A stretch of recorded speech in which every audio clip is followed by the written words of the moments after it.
إنا نحن نزلنا الذكر وإنا له لحافظون. Qur'onni haqiqatan biz nozil qildik va cho'qim uni qo'g'daymiz. Bismillahirrahmanirrahim. Assalomu alaykum va rahmatullohi va barakatuh. Hurmatli o'quvchi saboqdoshlar, darsimizni oxirini davomlashtiramiz. Bismillahirrahmanirrahim. Hozirgi soatlik darsimizda so'zlaydigan yangi mazmun Qur'oni Karimdagi ayrilib va yoki ulinib yoziladigan ba'zi kalimalar ustida bo'ladi. Ya'ni Qur'oni Karimda bir qancha kalimalar va ba'zi holatlarda ulinib yoziladi, ba'zi holatlarda ayrilib yoziladi. Bu tajvid qismidagi, tajvid ilmidagi muhim nuqta bo'lganligi uchun shu mazmunlarni tafsili so'zlaymiz. Ayrilib yoziladigan so'zlar va ulinib yoziladigan so'zlar. Ayrılıb so'zlar deganda Qur'oni Karimda bir-biridan ayrilib yoziladigan kalimalarni ko'rsatadi. Masalan, amman assasa bunyana degan bu oyatda ayrim bir kalima, masalan, man ayrim bir kalima. Bu yerda ayrilib yozilgan bu ikki sabab. Ya'ni ba'zi o'rinlarda ulinib yozilgan. Amman da bu ikki kalima ulinib yozilgan holatlar bo'ladi. Biz aldı bilan ayrilib yozilgan so'zlar bilan tanishamiz. Qur'oni Karimda doim ayrilib yozilgan kalimalar birinchisi haysu ma. Masalan, va haysu ma kuntum. Va haysu ma kuntum. Bu haysu bilan ma davomliq Qur'oni Karimda ayrilib yozildi. Bir yozilmaydi. Ayrılıp. Mesela fa bilan mim o'tirsa ayrılıb yazılır. Hemşada boşluk var. İkincisi en lem. En ayrım, lem ayrım. Her ikisi ayrım ayrılgan halette yazılır. Mesela zalike en lem yekun. En lem yekun rabbuke muhlikel qura. En lem. Demek müşahede en ayrım geldi, lem ayrım geldi. Üçüncüsü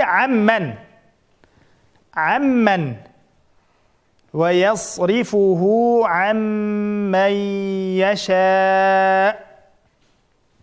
Demek müşahede bu an bilen men ayırıp yazılgan. Eyyemma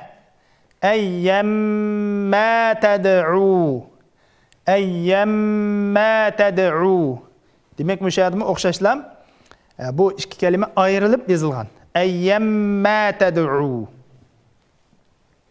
Beşincisi lata hine. Demek lata bilen hine Kur'an-ı Kerim'de davamlı ayrılıp yazılgan. Demek yani ulanıp yazılgan halet yok.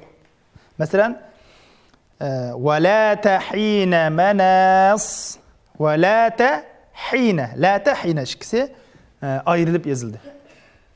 Demek bu bugünkü dersimiz yazışqa, yani yazılışqa münasebetlik ders buludu.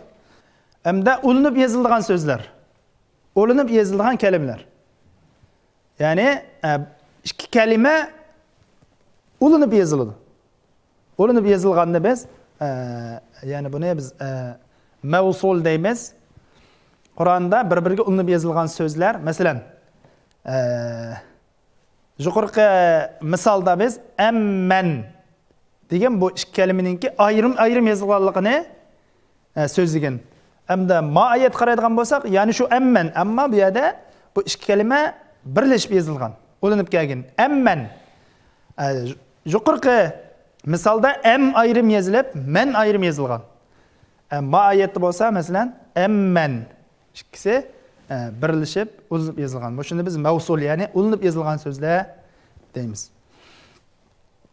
Qur'oni Karimda doim ulanib yozilgan kalimalar rubbama, rubba ayrim, ma ayrim.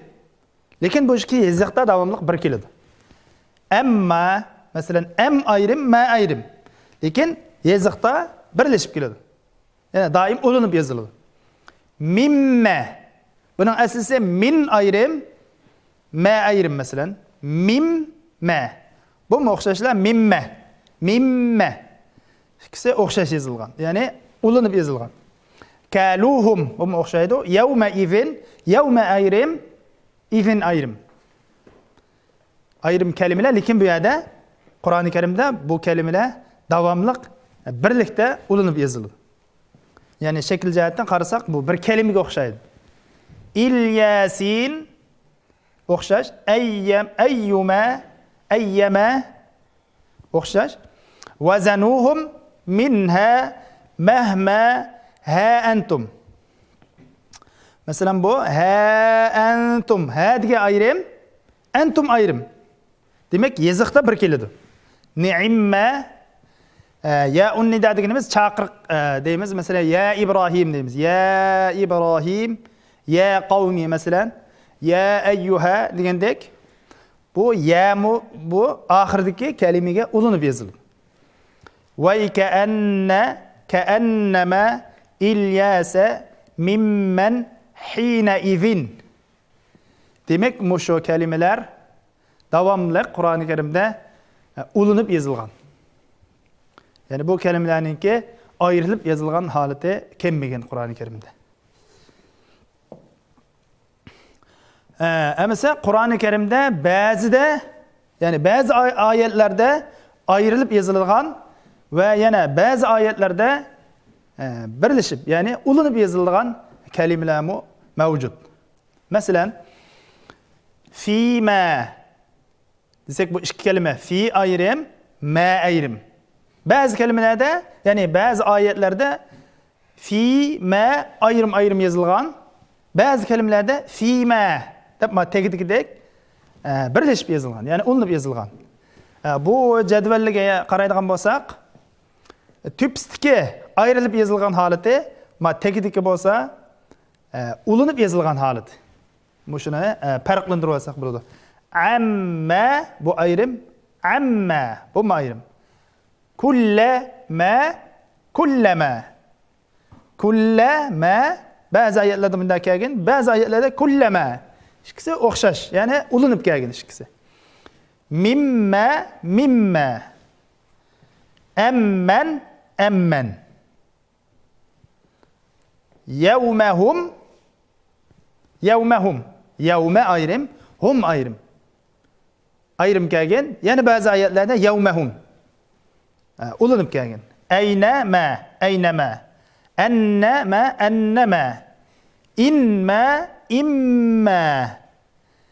En la, alla. Bi'sama, bi'sama. İnnama, innama. Enlen, ellen. İnlem, illem. Ellev, ellev. Likeyla, likeyla. Demek bu kelimeler bazı ayetlerde ayrılıp yazılgan, bazı ayetlerde ulanıp yazılgan. Ondan başka yana Kur'an-ı Kerim'de bazı kelimeler var. Bu kelimeler iki xil şekilde yazılgan. İki xil şekilde. Mesela ni'me degan bu kelime, yani bu söz bazı ayetlerde ni'me yumlaq ta bilan, yani ayollikni ta'si deymiz, yumlaq ta bilan yozilgan bo'lsa, bazı ayetlerde ni'mat, yani uchiq ta deymiz, cho'ng ta, yani normal ta, uchiq ta bilan kelgan. Yani 25 o'rinda ni'ma yumlaq ta bilan ayollikni ta'si bilan kelgan bo'lsa, masalan vazkuru ni'matallahi alaykum degandek oyatlerde bu ni'ma deb yumlaq ta bilan kelgan. Yani bazı ayetlerde ni'mat uchiq ta bilan kelgan. Masalan vazkuru ni'matallahi alaykum iz kuntum a'daa. Masalan yuqorqi oyatda ni'ma yumlaq ta bilan, ma ostidagi oyatda ni'mat, yani uchiq ta bilan kelgan. Ondan başka rahme ve rahmet. rahma va rahmat. 7 o'rinda rahma, ya'ni yumaloq ta bilan kelgan. Ahum yaqsimuna rahmata robbika. Yana birisi rahmah degan kalima ba'zi oyatlarda rahma va yana ba'zi oyatlarda rahmat. Ya'ni ba'zi oyatlarda yumaloq ta bilan, ya'ni ba'zi oyatlarda ochiq ta bilan yozilgan. Misollarni Qur'oni Karimda shu bo'yicha ko'rib olsangiz bo'ladi. Ya'ni rahmat ochiqda, mayada rahma yumaloqda. Buningki to'xtagan chaqda bu ikkisining farqi bo'ladi. Masalan, mana bu yumaloq ta bilan to'xtagan chaqda biz ni'ma degan kalimani to'xtagan chaqda ni'ma deb yumaloq ta'ni biz haga o'zgartib to'xtaymiz. Ni'ma. Ni'ma. Ammo ochiq ta bilan kelgan chaqda biz ni'mat ta'ni ochiq ta'ni sukunga o'zgartib ni'mat. Ni'mat deb bunda to'xtaymiz. Buningki birdan bir farqi to'xtagan chaqimizda farqli bo'ladi. Uningdan boshqa ma'no jihatdan farqli bo'ladi. Imro'a degan kalima o'xshashlam. Ba'zi o'rinlarda imro'a yumaloq ta bilan, ya'ni ba'zi o'rinlarda imro'at ochiq ta bilan kelgan. Masalan, va in imro'atun khafat min ba'liha degandek bu oyatda yumaloq ta bilan kelgan bo'lsa, iz qalat imro'atu imrona degandek ma oyatda imro'atu ochiq ta bilan kelgan. La'na degan bu so'zmi ba'zi o'rinlarda la'na yumaloq ta bilan kelgan. Masalan, ulaika alayhim la'natullohi wal malaikati wan nasi ajma'in. Bu oyatda la'natullohi yumaloq ta bilan keldi. Va yana boshqa o'rinlarda la'nat ochiq ta bilan. Fanaj'al la'natallohi 'alal kazibin degandek oyatlarda bu ochiq ta bilan kelgan. Buningki o'xshashlar farqi to'xtagan chaqda birisida ni'ma, ya'ni birisida ne'mat. Mana shunda farq bo'ladi. Yana birga shajara degan kalima o'xshash. Ba'zi o'rinlarda yumaloq ta bilan shajara va shajaratan takhruju. Yana ba'zi oyatlarda shajarat inna shajarataz zaqqum shunday kelgan. Sunnah degan kalima ba'zi o'rinlarda sunnat, ya'ni yumaloq ta bilan sunnatallohi fil ladina khalaw min qabl shunday shaklda kelgan bo'lsa, ya'ni ba'zi oyatlarda sunnat ochiq ta bilan madat, masalan sunnatul avvalin degandek ba'zi oyatlarda ochiq ta bilan kelgan. Demak, sunnah degan yana bir bu kalima o'xshashlam. Ba'zi oyatlarda yumaloq ta bilan, yana ba'zi oyatlarda ochiq ta bilan keldi. Qarindoshlar, darsimiz shu yerda oxirlashdi. Keyingi soatlik darsimizda ko'rishamiz. Assalomu alaykum va rahmatullohi va barakatuh.